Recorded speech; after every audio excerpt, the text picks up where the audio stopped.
നമുക്ക് നല്ല മാതാവും നല്ല പിതാവും ഒക്കെ ആകേണ്ടതില്ലേ? നിങ്ങളുടെ എല്ലാവരുടെയും കണ്ണുകളിൽ ഞാൻ കാണുന്നത് ആ പ്രതീക്ഷയാണ്. എങ്ങനെയാണ് ഞാനൊരു നല്ല ഉമ്മയാവുക?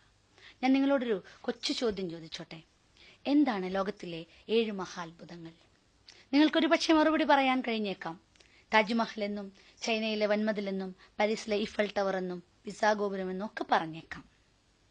പക്ഷേ ഞാൻ പറയാൻ പോകുന്ന 7 മഹാത്ഭുതങ്ങൾ ഒരു ഉമ്മയ്ക്കുണ്ടാകേണ്ടതാണ്. ആ കഴിവുകൾ അള്ളാഹു നമുക്ക് മാത്രം നൽകിയ പ്രത്യേക കഴിവുകൾ, മനുഷ്യന് മാത്രം നൽകിയ കഴിവുകൾ. ആ 7 ലോകാത്ഭുതങ്ങൾ ഏതൊക്കെയാണെന്ന് അറിയേണ്ടതില്ലേ?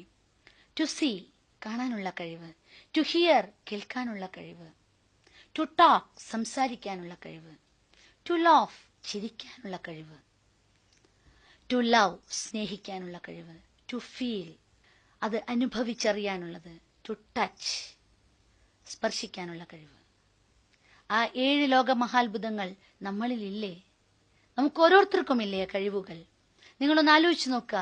കണ്ണിന്റെ ഒരു ശക്തി, ഒരുപക്ഷെ ഒരുപാട് കവികളും ഒരുപാട് കലാകാരന്മാരും ഇത്രയേറെ വർണ്ണിച്ച മറ്റൊരു സെൻസ് ഓർഗൻ നമുക്കുണ്ടായിരിക്കില്ല. ഈ കണ്ണിന്റെ അത്ര പവറുള്ള ഒരൊറ്റ ലെൻസും ഇത്രയേറെ ശാസ്ത്രം വികസിച്ചിട്ടും ഇന്നേ വരെ കണ്ടുപിടിക്കപ്പെട്ടിട്ടില്ല.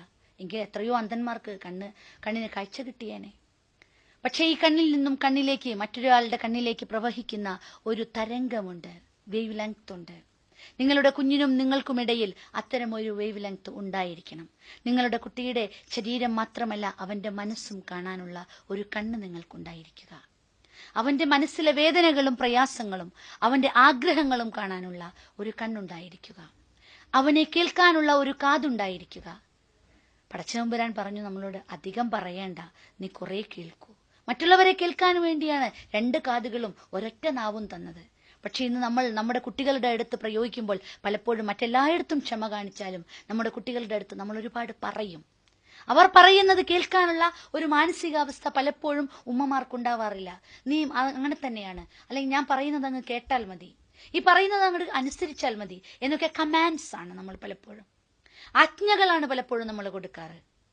നമ്മൾ പലപ്പോഴും ഒരു പക്ഷേ ഒരു കുഞ്ഞു തെറ്റ് ഒരു ഉമ്മയ്ക്ക് പറ്റിയാൽ, മക്കൾക്ക് പലപ്പോഴും തെറ്റുപറ്റും, നമ്മൾ ശാസിക്കാറുണ്ട്. മക്കൾക്ക് തെറ്റുപറ്റിയാൽ ശാസിക്കുന്നിടത്ത് തന്നെ നമ്മൾ പറയുന്ന ഒരു രീതിയുണ്ട്. ഒരു കുഞ്ഞ് എന്തെങ്കിലും ഒരു കുസൃതി കാണിച്ച് ഓടി വന്നാൽ അപ്പോഴത്തെ ദേഷ്യത്തിന് ഉമ്മ ഒന്ന് കൊടുക്കും, ബാക്കി വാപ്പ വരട്ടെടാന്ന് പറയും. അഥവാ ഇപ്പോൾ കിട്ടിയത് പോരാ, വാപ്പ വരുന്നവരെ മാനസികമായി അവൻ എന്തോ അനുഭവിക്കണം, വിഷമം അനുഭവിക്കണം. നിങ്ങൾ ആലോചിച്ച് നോക്കുക, നിങ്ങളോടാണ് അങ്ങനെ ഒരാൾ പറഞ്ഞതെങ്കിൽ എന്തായിരിക്കും നിങ്ങളുടെ മാനസികാവസ്ഥ? അതുകൊണ്ട് തന്നെ നിങ്ങൾ ആലോചിച്ച് ആ അർത്ഥത്തിൽ നിങ്ങൾ ആലോചിച്ച് നോക്കുക. ഫീൽ, ടു ഫീൽ, അനുഭവിക്കുക എന്ന് പറയുന്നത് ഓരോരുത്തരും, ഞാനോ നിങ്ങളോ നല്ല ഉമ്മയോ വാപ്പയോ ആണെന്ന് പറയേണ്ടത് നമ്മുടെ മക്കളാണ്, നമ്മളല്ല. ഞാൻ ഉമ്മയോ നല്ല വാപ്പയാണ്, ഞാൻ നല്ലൊരു ഉമ്മയാണെന്ന് പറയേണ്ടത് എൻ്റെ മക്കളാ. കാരണം എന്നിൽ നിന്ന് അനുഭവിക്കാൻ കഴിയുന്നത് എൻ്റെ മക്കൾക്കാണ്. ആ അനുഭവിക്കാൻ അവർക്ക് കഴിയുന്നുണ്ടോ ഇല്ലയോ നോക്കുക. പലപ്പോഴും ഇന്ന് എല്ലാ സൗകര്യങ്ങളും കൊടുത്തു കഴിഞ്ഞിട്ടും അവർ പല പ്രണയ കേസുകളിലും അവിഹിത ബന്ധങ്ങളിലും ചെന്ന് ചാടുമ്പോൾ പറയാറുള്ളത്, എൻ്റെ വീട്ടിൽ നിന്ന് എനിക്ക് സ്നേഹം കിട്ടിയിട്ടില്ല. എന്താണ് സ്നേഹം? ആ സ്നേഹം അനുഭവിക്കാൻ കഴിഞ്ഞിട്ടില്ല എന്നാണ് അതിനർത്ഥം. നിങ്ങൾ കൊടുക്കുന്ന പൈസയിലോ നിങ്ങൾ കൊടുത്ത സൗകര്യത്തിലോ നിങ്ങളുടെ ബാക്കി എല്ലാ സൗകര്യങ്ങൾ ഒരുക്കി കൊടുക്കുന്നതിലോ പാകപ്പിഴകൾ സംഭവിച്ചിട്ടല്ലാതെ, പക്ഷെ നിങ്ങൾക്ക് അവർക്ക് കൊടുക്കാൻ പറ്റുന്ന അനുഭവവേദ്യമായ സ്നേഹം അതവർക്ക് കിട്ടിയിട്ടില്ല. നിങ്ങൾ ഒരു പക്ഷേ നിങ്ങളുടെ സൗകര്യങ്ങൾ ഒരുക്കുന്നതാണ് സ്നേഹം എന്നൊരു പക്ഷേ തെറ്റിദ്ധരിച്ചിട്ടുണ്ടെങ്കിൽ അത് തെറ്റിപ്പോയി, തീർച്ചയായും തെറ്റിപ്പോയി. അവർക്ക് അനുഭവിക്കാൻ കഴിയണം നിങ്ങളിൽ നിന്ന്. നിങ്ങളുടെ ജീവിതം കൊണ്ട്, നിങ്ങളുടെ വാക്കുകളിലൂടെ, പ്രവൃത്തികളിലൂടെ. അവിടെയാണ് touch hunger. A child need A touch, എപ്പോഴും സ്പർശനം. ഓരോ മനുഷ്യക്കുഞ്ഞ് മാത്രമല്ല, ഈ ഭൂമിയിലെ ഏത് ജീവിയും ആഗ്രഹിക്കുന്നു ടച്ച്. ഒരമ്മയുടെ ഗർഭപാത്രത്തിൽ നിന്ന് പുറത്തേക്ക് വന്നാൽ ആദ്യമായിട്ട് ഏത് കുഞ്ഞും ചെയ്യുക, ഏത് മൃഗവും ചെയ്യുക, തന്റെ കുഞ്ഞിനെ നക്കി തുറത്തുകയാണ്. നമ്മൾ നമ്മുടെ നെഞ്ചോട് ചേർത്ത് നമ്മൾ ചൂട് പകരുന്നു. ഈ സ്പർശനം വളരുമ്പോഴും അവർക്ക് ആവശ്യമുണ്ട്. എത്ര വളർന്നാലും സ്പർശനത്തിന് ഒരു മഹാശക്തിയുണ്ട്. നമ്മുടെ വിരൽത്തുമ്പുകൾക്ക് ഒരു മഹാശക്തിയുണ്ട്. ആ സ്പർശനം കൊണ്ട് അവരെ നമുക്ക് നമ്മുടെ വിരൽത്തുമ്പിൽ ഒരു സംഗീത സാന്ദ്രമായ ഒരു ലോകത്തേക്ക്, നമ്മൾ ആഗ്രഹിക്കുന്ന ഒരു ലോകത്തേക്ക് കൊണ്ടുവരാൻ നമുക്ക് കഴിയും. ആ സ്പർശനം നമുക്ക് നല്ല രൂപത്തിൽ കൊടുത്താൽ. ഇന്നൊരു പക്ഷെ പലപ്പോഴും അടിയൊടുക്കുന്ന, അല്ലെങ്കിൽ ഷൗട്ട് ചെയ്യുന്ന, ആക്രോശിക്കുന്ന മാതാപിതാക്കളെയാണ് കാണുക.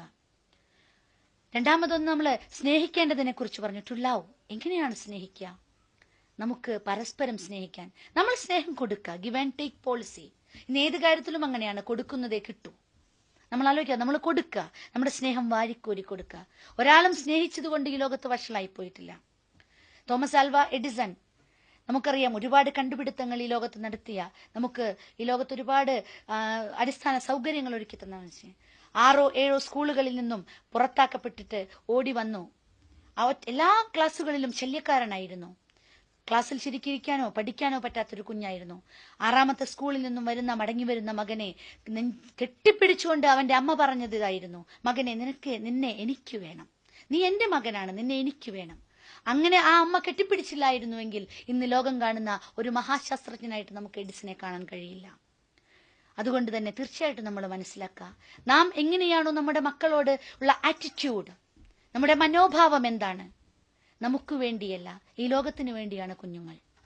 അവർ നമുക്ക് വേണ്ടിയാകുന്നത് അവർ തന്റെ ഇടത്തോടുകൂടി ഈ ലോകത്തെ നേരിടുമ്പോഴാണ്. അങ്ങനെ നേരിടണമെങ്കിൽ തന്റെ ഇടമുള്ള മക്കളാക്കി വളർത്തണം. തന്റേതായൊരിടം സമൂഹത്തിലും വ്യക്തിതലത്തിലും സ്വന്തം കുടുംബജീവിതത്തിലും ഉണ്ടാക്കിയെടുക്കുന്നവരാണ് തന്റെ ഇടമുള്ളവർ. നിങ്ങൾ ആലോചിച്ച് നോക്കുക, നിങ്ങൾ പലപ്പോഴും നമ്മുടെ കുഞ്ഞിന് കോൺഫിഡൻസ് പകരേണ്ടതിന് പകരം അവരെ അവരുടെ സർഗാത്മകതയെ ഇടിച്ചു താഴ്ത്തുകയല്ലേ ചെയ്യാറ്? കൊച്ചു കുഞ്ഞായിരിക്കുമ്പോൾ അവൻ ജനലിൽ പിടിച്ച് കയറാൻ പോയപ്പോൾ നീ പറഞ്ഞു, കയറരുത്, വീഴും. അവൻ വീഴുമെന്നുള്ളതല്ല, നമുക്ക് വീണാൽ അപകടം പറ്റിയാൽ നമ്മൾ എടുത്ത് കൊണ്ടുപോകണം. അതാണ് നമ്മുടെ പ്രശ്നം.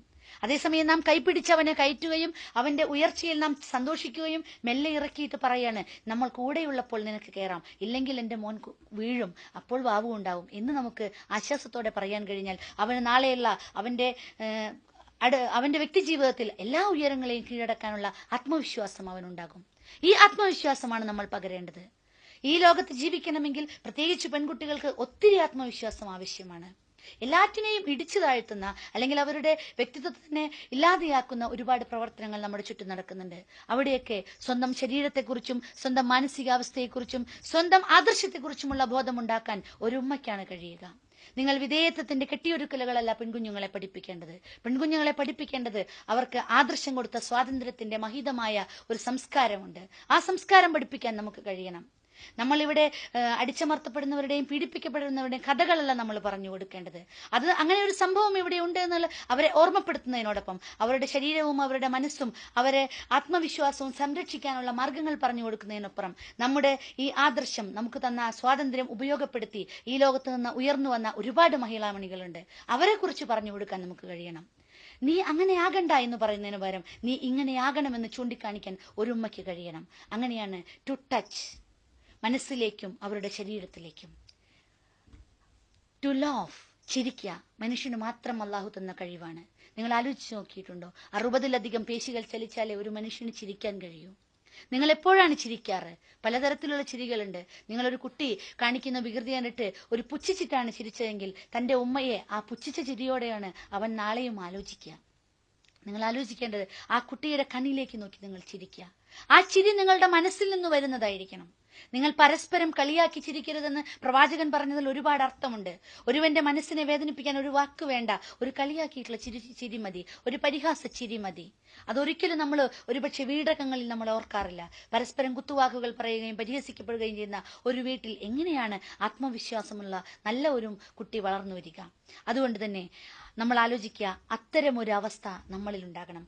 ഈ 7 അത്ഭുതങ്ങൾ കാണാനും കേൾക്കാനും അനുഭവിക്കാനും അറിയാനും പറയാനും അത് തൊട്ടറിയാനും ഒക്കെയുള്ള ഒരു ശേപുഷി നമുക്ക് നമ്മുടെ മക്കൾക്കുണ്ടാക്കി കൊടുക്കണം.